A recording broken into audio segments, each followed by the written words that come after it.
So ఒకసారి BJP సంబంధించిన నాయకులతో మాట్లాడే ప్రయత్నిద్దాం. మాజీ ఎంపీ మాజీ మంత్రివర్యులు బంజారా గాంధీ రవీంద్ర నాయక్ గారితో కూడా ఒకసారి మనం మాట్లాడే ప్రయత్నిద్దాం. బీజేపీ వాళ్ళ ఒపీనియన్ కూడా తీసుకుందాం. వాళ్ళు ఎట్లా చూస్తారు, వీళ్ళు పదే పదే బీజేపీ సంబంధించిన నాయకులు పదే పదే ఒక మాట చెప్తా ఉన్నారు, దర్యాప్తు సంస్థలు మాకు అనుసంధానంలో పనిచేయవు, సో అధికారులు వాళ్ళకు నచ్చినప్పుడు ఒకవేళ కనుక కల్వకుట్ల కవిత లిక్కర్ స్కామ్ దొరికితే ఖచ్చితంగా అరెస్ట్ చేసే అవకాశం ఉంటుందని చెప్పి వీళ్ళు పదే పదే చెప్తా ఉన్నారు. సో ఒకసారి రవీంద్ర నాయక్ గారితో మాట్లాడే ప్రయత్నిద్దాం. సార్ నమస్తే. సార్ నమస్తే సార్, మీరు లైవ్లో ఉన్నారు.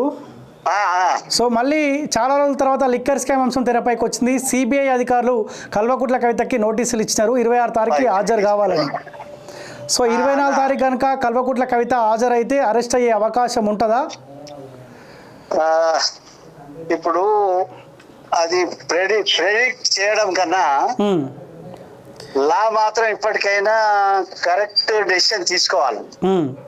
కరెక్ట్ డెసిషన్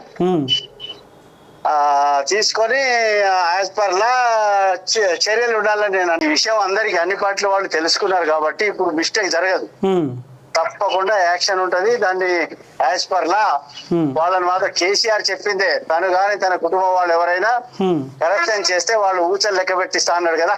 సో ఇప్పుడు కేసీఆర్ తో సహా ఆయన కుటుంబ వాళ్ళని కూడా ఊచలు లెక్క పెట్టే విధంగా చర్యలు తీసుకోవాలి. This is my strongly firm demand. కానీ ఒకవేళ అరెస్ట్ అయితే బీజేపీకి కలిసి వస్తుందా, బీఆర్ఎస్ పార్టీకి కలిసి వస్తుందా? ఇప్పుడు అది సరే, దాన్ని ఇక నేను ఏదో ఎక్స్పెక్ట్ చేసి చెప్పడం, మరి అందాజ చెప్పడం కుదరదు. ప్రజలు తప్పకుండా సరైన నిర్ణయం, న్యాయ నిర్ణేతలు ప్రజలు కాబట్టి ప్రజల మీద వదులుదాం అదేమనేది. బట్ లా మాత్రము కేంద్ర ప్రభుత్వం రాష్ట్ర ప్రభుత్వం రెండు వెంటనే, ఎందుకంటే ఇది చాలా దేశానికి సంబంధించిన సంపద, ప్రజల సంపద, దీన్ని కాపాడే బాధ్యత ప్రభుత్వాల మీద ఉంది. కాబట్టి ప్రజల మీద వదులుదాం, ప్రజలు తప్పకుండా రైట్ డెసిషన్ తీసుకుంటారు. కేంద్రం చర్యలు తీసుకోవాల్సిన కేంద్రం తీసుకోవాలా, వాళ్ళకి సంబంధించింది. రాష్ట్రంకి సంబంధించిన దాని మీద రాష్ట్రం చర్యలు తీసుకోవాలా.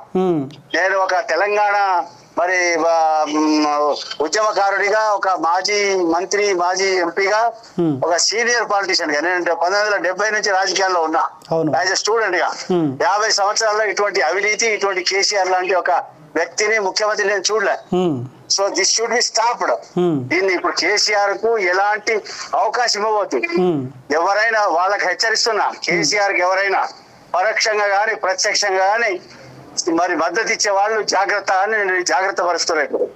సో దీని మీద మరి రెండు పార్టీలు, కేంద్రంలో అధికారంలో ఉన్న పార్టీ మా పార్టీ, అదే విధంగా రాష్ట్రంలో ఉన్న పార్టీ అలర్ట్ గా కేసీఆర్ ను మాత్రం ఏ కోశాన కూడా అతనికి ఏ మాత్రం అవకాశం ఇవ్వద్దు. కేసీఆర్ దగ్గర ఉన్న డబ్బు మొత్తం ప్రజలకు ఇప్పించాలా. ఆ రోజే కేసీఆర్ ఇదే కానీ కేసీఆర్ దగ్గర డబ్బు ఉన్నంత మాత్రం, ఉన్నంత వరకు మాత్రం అందరినీ ఇదే విధంగా డూప్ చేస్తుంటాడు, ఇదే విధంగా కన్ఫ్యూజ్ చేస్తాడు, ఇదే విధంగా ఈ రాజకీయాలను కూడా మలినం చేస్తాడు, వీక్ చేస్తుంటాడు ఇతను. So there should be proper and prominent action against KCR and his family. కానీ ఇంకో చర్చ ఏం జరుగుతుందంటే సార్, కేసీఆరే కవిత అరెస్ట్ను కోరుకుంటా ఉన్నాడు. బీజేపీలతో మాట్లాడి కవితని అరెస్ట్ చేయండి అని చెప్పి కేసీఆరే బీజేపీలోకి చెప్తా ఉన్నాడు, చర్చ జరుగుతా ఉంది. నిజంగా కేసీఆర్ మీతో టచ్ లో ఉన్నాడా? ఇది కేసీఆర్ అనుకుంటున్నాడు, ఢిల్లీ పాలు తాగినాడు, కానీ ప్రజలు అన్ని గమనిస్తున్నారు. మా ప్రజలు ధన్యులు, మా ప్రజల్ని నేను కాళ్ళు మొక్కుతా, మన తెలంగాణ ప్రజల్ని. నేను ఎంత కష్టపడ్డా తెలుసు ప్రజలకి.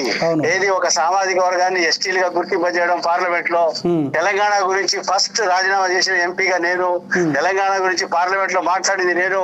నాలాంటి వాళ్ళ రాజకీయ జీవితాలతో మరి నాశనం చేసినటువంటి కేసీఆర్ లాంటి వాళ్ళను నా తెలంగాణ ప్రజలు మరి ఉపేక్షించరు. తప్పకుండా ఈసారి టిట్ ఫర్ టాట్ చేస్తారనే విషయాన్ని తెలంగాణ ప్రజలు బ్రహ్మాండంగా అర్థం చేసుకున్నారు. మీ తెలంగాణ ప్రజలతో నాటకాలు ఆడవద్దు. ఈ నాటకాలన్నీ తెలంగాణ ప్రజలకు తెలుసు. ఈ సెంటిమెంట్ కాదు, కేసీఆర్ కు మెంటల్ పట్టిస్తారు. ఇప్పుడు మిగిలింది సెంటిమెంటల్, ఇప్పుడు మెంటల్ అవుతుంది కేసీఆర్ కి.